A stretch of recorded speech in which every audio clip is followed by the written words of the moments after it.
Nos últimos dias, o versículo 15 de Apocalipse 3, ele foi muito citado por conta da política. Os apoiadores do atual presidente, até mesmo o próprio presidente, eles usaram esse texto em alguns momentos para dizer que aqueles que não tomassem partido, aqueles que não escolhessem um lado ou outro, os isentões, como eles apelidaram no decorrer das campanhas, as pessoas que talvez escolheram não votar em ninguém, eles diziam o seguinte: se você não escolhe o seu lado, você não é frio e nem quente, você é morno. E por causa disso, Cristo vai te vomitar da sua boca. Eu acho que diante da interpretação que nós fizemos, que nós conseguimos entender o que de fato significa este versículo, nós vamos entender, nós conseguimos entender que não tem muita coisa a ver com essa justificativa política. É algo muito comum durante a política, principalmente neste ano, nesta eleição, onde os candidatos perceberam que a igreja evangélica possui uma força muito grande. Então, nas cartilhas de ambos, você via diversos textos bíblicos baseando os seus projetos. Textos bíblicos mal interpretados, mal colocados, simplesmente para atrair o olhar de um crente, talvez sincero, talvez simples, que talvez queria ver nessas pessoas algo de bom. E tão equivocado, irmãos, quanto essa interpretação, está também, muitas das vezes, o nosso sentimento em relação ao resultado das últimas eleições. Todo o nosso medo, a angústia que tomou o nosso coração, até mesmo o desespero que talvez alguns de nós tenhamos entrado em determinado momento. Talvez, irmãos, e eu falo isso com muito temor a Deus, mas talvez a igreja evangélica brasileira, ela sofrerá o juízo de Deus neste momento. Por ter colocado em homens a confiança que ela deveria ter colocado apenas no próprio Deus. Talvez nós sofreremos o juízo de Deus por nós termos colocado como inquestionável a figura de um homem que sequer professa a mesma fé que nós.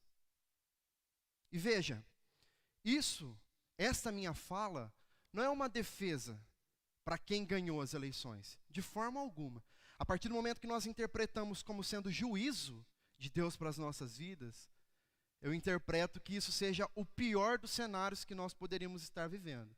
Eu não gostaria que o resultado das eleições tivessem sido esses resultados. Não gostaria. Mas, o que precisa estar claro para as nossas vidas, como igreja do Senhor, não é como cidadão não, mas como igreja, é que Deus não divide o seu trono com ninguém. Com ninguém. Deus está acima de tudo e está acima de todos. Ele é quem reina eternamente. Ele é quem governa sobre todos os povos de forma soberana. Não pense você que Deus perdeu o controle da situação por causa do nosso livre-arbítrio. Isso é uma heresia, irmãos, nós pensarmos que o homem tomou o controle da situação que é de Deus. Deus é soberano sobre tudo, sobre absolutamente todas as coisas. Deus é soberano. Eu respeito a opinião de todos, eu respeito o entendimento de todos. Talvez você não concorde com o que eu estou falando aqui nesse momento. Talvez você até se assuste um pouco. Mas eu me arrisco a dizer, irmãos, que para a igreja evangélica brasileira, para aqueles irmãos na fé, ou até mesmo nós, que em algum momento nós nos esquecemos de qual deveria ser o nosso papel como igreja neste momento político, esse resultado que nós tivemos nessas eleições, talvez tenha sido a melhor coisa que aconteceu para a igreja. Porque a igreja evangélica brasileira, nos últimos anos, ela colocou a maior parte da sua esperança, ela colocou grande parte da segurança da sua fé naquilo que um homem tinha a nos oferecer, naquilo que um governo de direita tinha a nos oferecer. Nós fizemos um santo de barro e em alguns pontos nós tratamos como Messias, o Messias errado, e diante disso nós rendemos a ele, a este governo, a nossa devoção, a nossa esperança, a nossa fé. Nós nos esquecemos, nós nos perdemos no meio do caminho. Nós criamos na imagem dele a esperança para que nós tivéssemos dias de paz. E veja, irmãos, em tese, pelo menos em tese, e é para isso que eu oro, este é o desejo do meu coração. O fato desse resultado ter sido como foi, ter sido o contrário, para a maior parte de nós, né? Para a maior parte de nós esperávamos que fosse um resultado contrário a esse.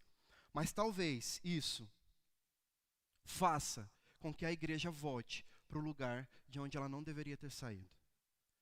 Talvez isso faça com que nós nos humilhemos aos pés do Cristo ressurreto, de maneira fiel, verdadeira, colocando nele e somente nele a nossa esperança, a nossa devoção, a nossa confiança e a nossa fé.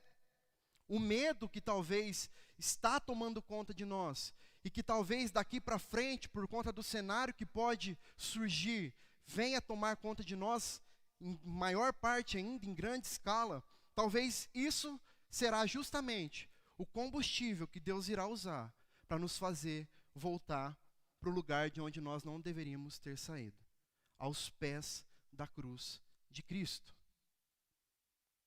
Além do mais, irmãos, nós estamos há 2 meses falando sobre o Apocalipse, sobre as igrejas do Apocalipse, sobre as promessas, sobre as profecias que estão aqui.